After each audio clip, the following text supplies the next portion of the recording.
పొత్తు కోసం వెంపర్లాడటం, తర్వాత విడిపోవటం, మళ్లీ కలవటం ఇదే వీరి పని. అసలు ఎందుకు కలిశారు, ఎందుకు విడిపోయారో కూడా ప్రజలకు చెప్పాలి. 600 హామీలు ఇచ్చి ఎన్ని అమలు చేశారో చెప్పాలి. అర్హులందరికీ స్థలాలు ఇచ్చి ఉచితంగా ఇళ్లు కట్టిస్తామని హామీ ఇచ్చారు. రైతు రుణమాఫీ, డ్వాక్రా రుణమాఫీ పేరుతో ఎందుకు మోసం చేశారో చెప్పాలి. మళ్ళీ ఇప్పుడు ఏ ముఖం పెట్టుకొని ఒకే స్టేజ్ మీదకు వచ్చారు? ఏపీ ప్రజలను తేలిగ్గా మోసం చేయవచ్చనే ఆలోచనలో కూటమి పార్టీలు ఉన్నాయి.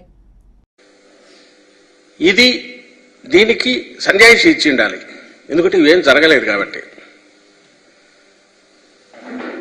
ఏదో 1,00,000 కోట్ల దాకా ఉన్న రైతు రుణమాఫీ అరాకొర 10,000, 13,000 జరిగినట్టుంది 5 ఏళ్లకు.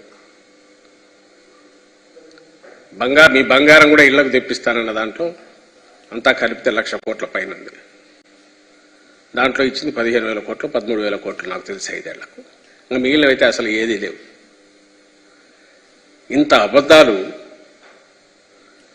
మోసపూరితమైనవి ఇచ్చి పైగా ఆ కూటమి అనేది కూడా పూర్తి 5 ఏళ్ళు కూడా ఉండకుండా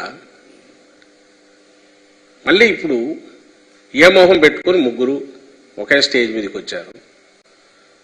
ఈ స్టేజ్ మీద నిలబడి మళ్ళీ రాష్ట్ర ప్రజలకు పిలుపు ఇవ్వగలిగారు అనేది ప్రశ్న. నిన్నటి సభ ఏదైనా అది దేనికైనా ఒక గుర్తుగా దేని ఇండికేట్ చేస్తుంది అంటే అబద్ధాలు, వంచన,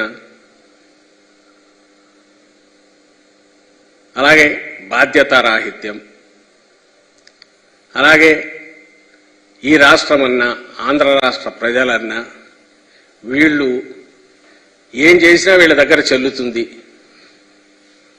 వీళ్ళను మోసం చేయడం చాలా సులభం అనే ఒక లెక్కలేనితనం.